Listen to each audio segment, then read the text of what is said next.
মানুষের জীবন একটি সুনির্দিষ্ট উদ্দেশ্যের জন্য পরিকল্পিত। পরমহংস যোগানন্দ বলেছেন, মানুষের জন্ম কোনো রূপান্তরমূলক বা উদ্দেশ্যবিহীন ঘটনা নয়। প্রতিটি মানুষ জন্মেছে আত্মার জ্ঞান অর্জনের জন্য, যা তার দৈনন্দিন অভিজ্ঞতা ও কর্মকাণ্ডের মধ্য দিয়ে প্রকাশ পায়। দর্শনশাস্ত্রে বলা হয়েছে, মানুষ জন্মায় শরীর, মন ও চেতনার সমন্বয়ে। শরীর হল বাহিক মাধ্যম, মন হল আবেগ ও চিন্তাধারার কেন্দ্র, আর চেতনা বা আত্মা হল অদৃশ্য, চিরন্তন সত্য, যা কোনো জন্ম মৃত্যুর বাধার অন্তর্গত নয়। তোমার আসল আমি হল সেই চেতনা, যা সব সময় উপস্থিত থাকে। উপনিষদে বলা হয়েছে, আত্মা না জন্মায়, না মারা যায়, সে চিরন্তন। এটি বোঝায় যে আত্মার প্রকৃতি সম্পূর্ণ আলাদা। মানব জীবন হল সেই আত্মার অভিজ্ঞতার মঞ্চ, যেখানে সে নিজের প্রকৃত স্বরূপকে স্বীকৃতি দেয়। অতএব তুমি এই পৃথিবীতে এসেছ শুধু বেঁচে থাকার জন্য নয়, বরং নিজের আত্মাকে চিনতে, জ্ঞানার্জন করতে এবং সঠিক দৃষ্টিভঙ্গি নিয়ে জীবন পরিচালনা করতে। আত্মা হল চিরন্তন, অক্ষয় এবং নিঃসীম। এটি শরীর, মন বা বাহিক ঘটনাবলীর পরিবর্তন দ্বারা প্রভাবিত হয় না। যখন আমরা বলি আমি দুঃখিত বা আমি খুশি, প্রকৃতপক্ষে সেই অভিজ্ঞতা শরীর ও মনের মধ্য দিয়ে আসে। আত্মা সেই অনুভূতির চেতনা, কিন্তু তার অংশ নয়। উপনিষদে বলা হয়েছে, যাহা জ্ঞানমোহ তদ্বৎ আত্মা। অর্থাৎ আত্মা হল সর্বজ্ঞ, নিঃশেষ এবং নিজের প্রকৃতির অঙ্গ। এখান থেকে বোঝা যায়, জীবনের মূল লক্ষ্য হল আত্মার সত্যকে বোঝা। শুধু আত্মার উপলব্ধি নয়, আত্মার সঙ্গে সংযোগ স্থাপন করাও অত্যন্ত গুরুত্বপূর্ণ। কর্ম, চিন্তা, আচার, এইসব জিনিসগুলো আত্মাকে প্রকাশ করার মাধ্যম। যদি মানুষ এই মাধ্যমগুলোর যথাযথ ব্যবহার করতে জানে, সে নিজের এবং অন্যদের জীবনে প্রকৃত পরিবর্তন আনতে পারে। মানব জীবনের মূল বৈশিষ্ট্য হল সচেতনতা। যে প্রাণী শুধু প্রতিক্রিয়াশীলভাবে বাঁচে, তার কাছে জীবন হল শুধু জন্ম মৃত্যুর চক্র। কিন্তু মানুষ চিন্তাশীল, সে নিজেকে এবং পৃথিবীর বাস্তবতা বুঝতে পারে। গীতা বলেছে, কর্ম করো, কিন্তু কর্মফলের আসক্তি ত্যাগ করো। এটি বোঝায় যে আমাদের দৈনন্দিন কার্যকলাপ শুধুমাত্র বাহ্যিক ফলাফলের জন্য নয়, আত্মার উন্নতি ও চেতনার বিকাশের জন্য হওয়া উচিত। কর্মকে এক ধরনের ধ্যান বা যোগব্যায়াম হিসেবে গ্রহণ করা যেতে পারে। যখন তুমি নিজের কর্তব্য সচেতনভাবে পালন করো এবং ফলের আশা ছাড়ো, তখন তুমি মুক্তি ও স্থিত প্রজ্ঞার পথে প্রবেশ করো। এটি হল পরমহংস যোগানন্দের শিক্ষা এবং গীতার মূল দর্শন। মানুষের জীবনে সবচেয়ে বড় চ্যালেঞ্জ হল মায়া এবং ভোগের প্রলোভন। আমরা যেসব বস্তুর দিকে আকৃষ্ট হই, তার আসল প্রকৃতি ক্ষণস্থায়ী। তাই জীবনকে সঠিকভাবে উপলব্ধি করার জন্য প্রয়োজন বৈরাগ্য এবং অন্তর্মুখী ধ্যান। আত্মার প্রধান লক্ষ্য হল জ্ঞান ও সচেতনতা অর্জন। এটি শুধুমাত্র মন, বুদ্ধি ও চিন্তাকে নিয়ন্ত্রণের মাধ্যমে অর্জন করা যায়। যোগানন্দ বলেছেন, true purpose of life is to know the divine within. অর্থাৎ জীবনের প্রকৃত উদ্দেশ্য হল নিজের মধ্যে ঈশ্বর বা পরম সত্যকে চিনে নেওয়া। এই লক্ষ্য অর্জনের জন্য মানুষকে তিনটি স্তর অতিক্রম করতে হয়। ১. চেতনার শুদ্ধি, মন ও চিন্তার অবচেতন প্রভাব চিহ্নিত করা। ২. আত্মোপলব্ধি, নিজের প্রকৃত সত্তাকে স্বীকৃতি দেওয়া। ৩. পরম সংযোগ, আত্মার মাধ্যমে বিশ্বের চেতনা এবং পরম সত্যের সঙ্গে সংযুক্ত হওয়া। এই তিনটি ধাপ পেরিয়ে মানুষ কেবল নিজেকে নয়, অন্যদের জীবনকেও প্রভাবিত করতে পারে। এটি হল সত্যিকারের মানব সেবা, যা আধ্যাত্মিকতা ও নৈতিকতা একত্রিত করে। দর্শনশাস্ত্রে বলা হয়েছে, মানুষ যখন নিজের চেতনার সীমা ছাড়িয়ে যায়, তখন সে বাহিক বাস্তবতাকে দেখার ক্ষমতা অর্জন করে। প্রত্যেক অভিজ্ঞতা, প্রতিটি মানুষ এবং প্রতিটি ঘটনা এক শিক্ষার মাধ্যম। যোগানন্দের শিক্ষা অনুসারে আমরা পৃথিবীতে এসেছি নিজেকে এবং অন্যকে জানার জন্য। প্রত্যেকটি ঘটনা আমাদের আত্মার বিকাশে অবদান রাখে। যখন আমরা এই জ্ঞান অর্জন করি, তখন আর দুঃখ বা আনন্দ আমাদের নিয়ন্ত্রণ করতে পারে না। এটি হল মুক্তি এবং স্থিত প্রজ্ঞার চাবিকাঠি। গীতা এবং উপনিষদে বলা হয়েছে, সত্যিকারের জ্ঞান মানুষকে আত্মনির্ভর, স্থির এবং মায়া সমৃদ্ধির বাইরে নিয়ে যায়। তুমি যখন এই অবস্থায় পৌঁছাবে, তখন বুঝবে, জীবন কোনো দৈনন্দিন কার্যকলাপের চক্র নয়, এটি হল চেতনাময় অভিজ্ঞতার একটি ধারাবাহিক যাত্রা, যা চিরন্তন আত্মার সঙ্গে মিলিত হয়। মানুষের সবচেয়ে বড় সম্পদ হল তার চেতনা শক্তি।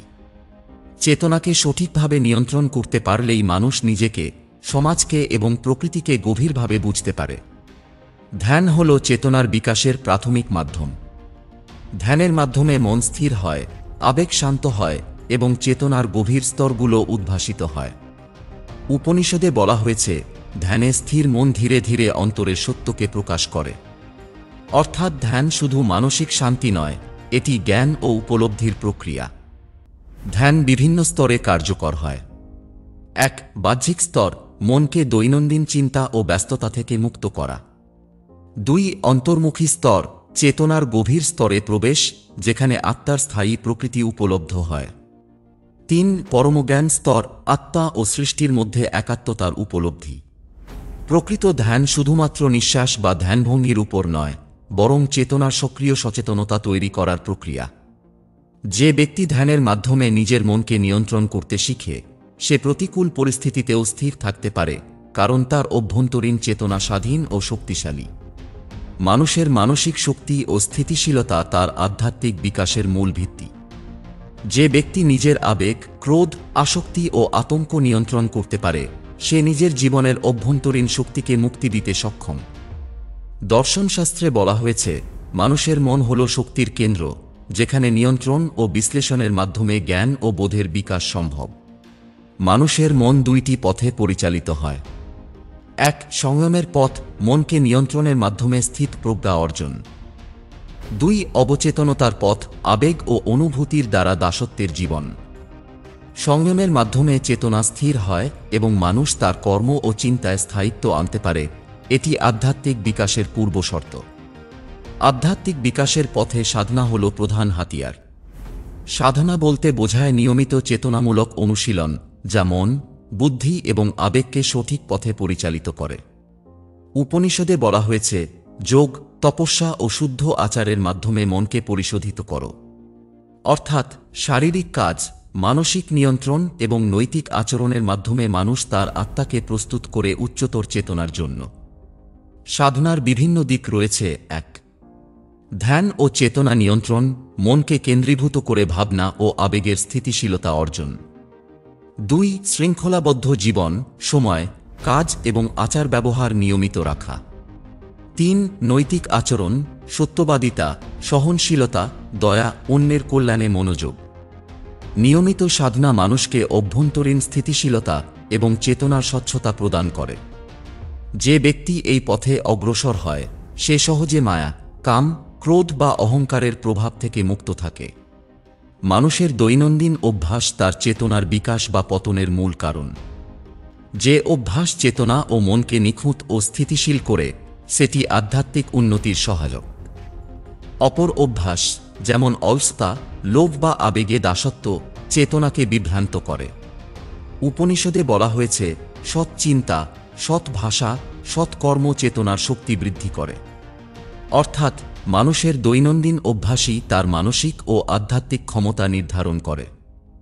মানসিক অভ্যাসের মাধ্যমে আমরা 4টি গুণ অর্জন করতে পারি। 1. অবিচল মন, সংকট বা বিপদের সময় স্থির থাকা। 2. সততা ও নৈতিকতা, সত্য ও ন্যায়ের পথে চলা। 3. সাহস ও ধৈর্য, আধ্যাত্মিক চ্যালেঞ্জ ও দুঃখ সহ্য করা। 4. সংবেদনা, নিজের এবং অন্যের দুঃখ বোঝার ক্ষমতা। এই 4টি গুণের বিকাশই আত্মার প্রকৃত স্বাধীনতা ও শক্তির উৎস। যে ব্যক্তি নিয়মিত সাধনা ও নৈতিক অভ্যাসের মাধ্যমে চেতনাকে শৃঙ্খলাবদ্ধ করে, সে জীবনের প্রতিটি ক্ষেত্রে স্থিতপ্রজ্ঞা ও সিদ্ধান্ত গ্রহণের ক্ষমতা অর্জন করে।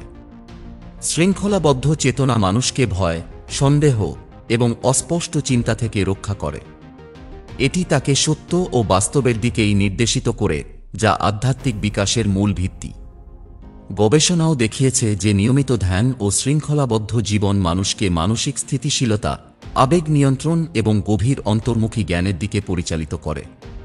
এখানেই বোঝা যায় যে মানুষের জীবন ও চেতনার প্রকৃত উন্নতি কোনো বাহ্যিক অর্জন নয়, বরং অন্তর্মুখী শৃঙ্খলা ও নিয়মিত সাধনার মাধ্যমে সম্ভব।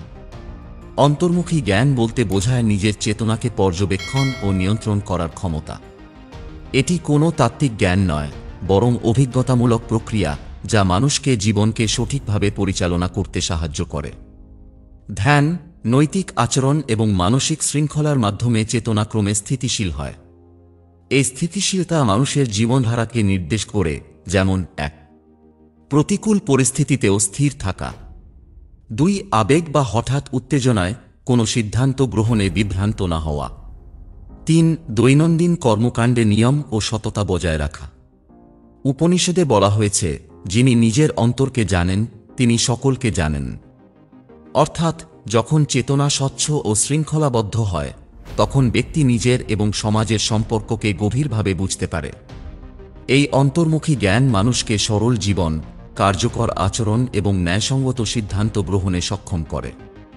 এটি তাকে আধ্যাত্মিক মুক্তির পথে সরাসরি নিয়ে যায়, কারণ চেতনা যখন শক্তিশালী হয় তখন মায়া, কাম, ক্রোধ বা অহংকার তাকে প্রভাবিত করতে পারে না। চেতনাশক্তি হল মানসিক ও আধ্যাত্মিক শক্তির মূল উৎস। যে ব্যক্তি চেতনাকে নিয়ন্ত্রণ করতে শিখে, সে নিজের জীবন ও কাজের প্রতিটি ক্ষেত্রে পূর্ণতায় দায়িত্বশীল হয়ে ওঠে। চেতনাশক্তির বাস্তবায়ন ঘটে ৩টি স্তরে। ১. নিজের ওপর নিয়ন্ত্রণ, আবেগ, চিন্তা ও প্রতিক্রিয়াকে পর্যবেক্ষণ ও সঠিকভাবে পরিচালনা করা। ২. অন্যের প্রতি সংবেদনশীলতা, চেতনাশক্তি ব্যবহার করে অন্যের দুঃখ ও আনন্দ বোঝা এবং সহায়তা করা। ৩. জীবনের উদ্দেশ্য অনুযায়ী কাজ, প্রতিটি কাজকে চেতনামূলক ও নৈতিক দৃষ্টিকোণ থেকে সম্পন্ন করা। গীতায় বলা হয়েছে, যিনি নিজের মন ও বুদ্ধি নিয়ন্ত্রণ করেন তিনি সত্যিকারের স্থিতপ্রজ্ঞ। এটি বোঝায় যে চেতনাশক্তি মানুষের প্রকৃত ক্ষমতা, যা আধ্যাত্মিক বিকাশ এবং মানবিক কার্যকলাপের জন্য অপরিহার্য। চেতনাশক্তি যদি নিয়মিত অনুশীলনের মাধ্যমে বৃদ্ধি করা যায়, তবে মানুষ নিজের ও সমাজের কল্যাণে সর্বোচ্চ অবদান রাখতে পারে। এতে করে তার জীবন নির্দিষ্ট লক্ষ্য ও স্থিতিশীল চেতনার অধীনে পরিচালিত হয়, যা আধ্যাত্মিক মুক্তির মঞ্চ তৈরি করে। চেতনাশক্তি এবং অন্তর্মুখী জ্ঞান কেবল নির্দিষ্ট সময়ের ধ্যান বা অধ্যয়নের মাধ্যমে নয়, বরং দৈনন্দিন জীবনের প্রতিটি কাজের মধ্য দিয়ে বাস্তবায়ন করা যায়। প্রতিটি কাজ, প্রতিটি সম্পর্ক এবং প্রতিটি সিদ্ধান্ত চেতনার এক পরীক্ষা। যদি মানুষ এই পরীক্ষা সচেতনভাবে নেয়, তাহলে সে দায়িত্বশীলভাবে কাজ করতে শেখে, অন্যের প্রতি সহানুভূতিশীল হয়, নিজের আবেগ, মন ও চিন্তাকে সঠিকভাবে পরিচালনা করতে পারে। এই প্রক্রিয়াই চেতনাশক্তির ব্যবহারিক রূপ। গীতায় বলা হয়েছে, যিনি কাজকে চেতনামূলক ও নির্বিকারভাবে করেন তিনি মুক্ত। অর্থাৎ কাজের মধ্যেই চেতনার সঠিক ব্যবহার মানবকে আধ্যাত্মিক মুক্তির দিকে নিয়ে যায়। মানুষের জীবনের সবচেয়ে প্রকৃত বাস্তবতা হল মৃত্যু, কিন্তু মৃত্যুকে ভয় বা শূন্যতা হিসেবে দেখা ভুল।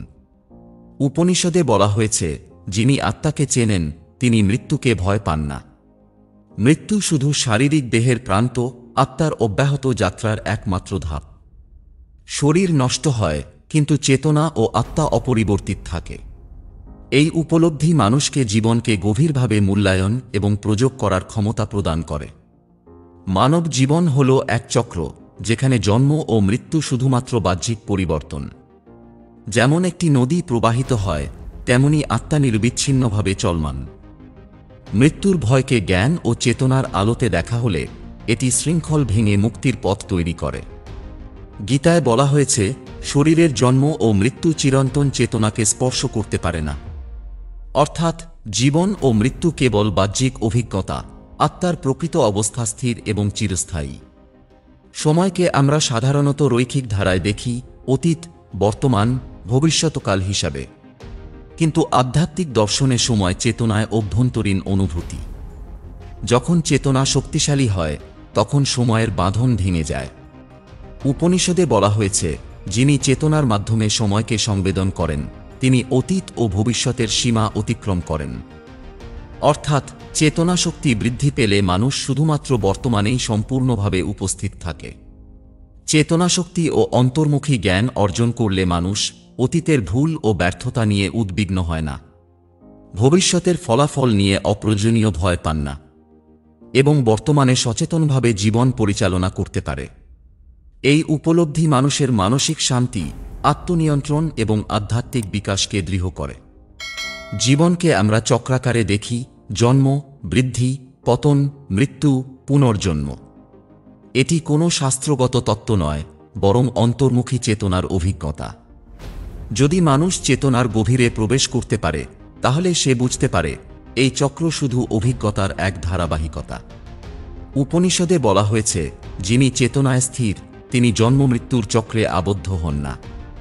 অর্থাৎ চেতনায় স্থির হওয়া মানুষ কোনো শারীরিক বা আবেগীয় চক্রের প্রভাব গ্রহণ করে না। মৃত্যু বা পুনর্জন্মকে বোঝার মাধ্যমে মানুষ জীবনের প্রতি ভয়হীন দৃষ্টিভঙ্গি অর্জন করে। এটি আধ্যাত্মিক বিকাশের একটি নতুন মাত্রা প্রদান করে, যেখানে ব্যক্তি শরীর ও আবেগের সীমার বাইরে পৌঁছায়। মানুষের জীবন শুধু তাত্ত্বিক জ্ঞান অর্জনের জন্য নয়, বরং জ্ঞানকে ব্যবহার করে বাস্তব জীবন পরিচালনা করার জন্য। প্রতিদিন আমরা যে সমস্যার মুখোমুখি হই, হতাশা, দ্বন্দ্ব, ক্ষোভ, অসম্পূর্ণতা, এগুলোই আমাদের চেতনার পরীক্ষা। শাস্ত্রে বলা হয়েছে, যে ব্যক্তি চেতনা শক্তিশালী করে সে কোনো পরিস্থিতিতে বিপর্যস্ত হয় না। চেতনাশক্তি বৃদ্ধির অর্থ হল সমস্যা দেখা দিলে তা শান্তভাবে বিশ্লেষণ করা এবং সঠিক সিদ্ধান্ত গ্রহণ করা। চেতনার ব্যবহারিক ধাপগুলি হল: ১. স্বচ্ছ জ্ঞান, প্রতিটি পরিস্থিতি নিরপেক্ষভাবে দেখা, আবেগ ও হঠাৎ প্রতিক্রিয়াকে নিয়ন্ত্রণ করা। ২. সচেতন মনন, সমস্যার মূলে প্রবেশ করা, শুধুমাত্র বাহ্যিক লক্ষণ দেখে সিদ্ধান্ত না নেওয়া। ৩. নির্ধারিত কর্ম, বিশ্লেষণের পরে সিদ্ধান্ত অনুযায়ী কাজ করা, যেখানে চেতনা ও নৈতিকতা সমানভাবে প্রয়োগ হয়। এই ধাপগুলো পালন করলে মানুষ সন্তুষ্ট ও স্থিতপ্রজ্ঞ থাকে, মানসিক চাপ ও আতঙ্কের প্রভাব কমে এবং দৈনন্দিন জীবনের জটিলতা সহজভাবে সমাধানযোগ্য হয়। আধ্যাত্মিক বিকাশের চূড়ান্ত লক্ষ্য হল চেতনায় স্থিতি এবং আধ্যাত্মিক স্বায়ত্তশাসন। যে ব্যক্তি প্রতিদিনের জীবনে নিজের আবেগ, চিন্তা এবং কাজকে চেতনামূলকভাবে পরিচালনা করতে পারে, সে জীবনের কোনো ক্ষেত্রে বাধ্য নয়, বরং সচেতন নিয়ন্ত্রণে থাকে। এই অবস্থায় মানুষ অন্যের প্রতি সহানুভূতিশীল হয়, নিজের প্রতি দায়িত্বশীল হয়, জীবন ও মৃত্যু, সুখ ও দুঃখকে অস্থায়ী ও ক্ষণস্থায়ী হিসেবে দেখে। উপনিষদে বলা হয়েছে, যিনি চেতনায় স্থির তিনি সকল বিপদের বাইরে। এটি বোঝায় যে স্থির চেতনা কেবল শান্তি দেয় না, বরং জীবনকে আধ্যাত্মিক ও ব্যবহারিকভাবে সঠিকভাবে পরিচালনার ক্ষমতাও প্রদান করে। জীবনের চ্যালেঞ্জ, সমস্যা, সময়ের সীমাবদ্ধতা সবই আমাদের চেতনার বিকাশের সুযোগ। যে ব্যক্তি চেতনা শক্তিশালী করে সে নিজের জীবনকে পরিচালনা করতে সক্ষম। সে আধ্যাত্মিক মুক্তি ও মানসিক স্থিতি অর্জন করে, সমাজ ও পরিবেশে ইতিবাচক প্রভাব ফেলতে পারে। পরমহংস যোগানন্দের শিক্ষা অনুসারে জ্ঞান, চেতনাশক্তি, নৈতিক আচরণ ও ধ্যান, এই চারটি উপাদান মিলিয়ে মানুষ সত্যিকারের আত্মার বিকাশ ও জীবনের পূর্ণতা অর্জন করতে পারে। তোমার জন্য গুরুত্বপূর্ণ হল এই জ্ঞানকে কেবল শোনা নয়, দৈনন্দিন জীবনের প্রতিটি সিদ্ধান্ত ও কর্মকাণ্ডে প্রয়োগ করা। এটাই হল আত্মার প্রকৃত উদ্দেশ্য, জীবনকে চেতনার মাধ্যমে পূর্ণ করা এবং মৃত্যুর সীমার বাইরে চিরস্থায়ী শান্তি ও মুক্তি অর্জন।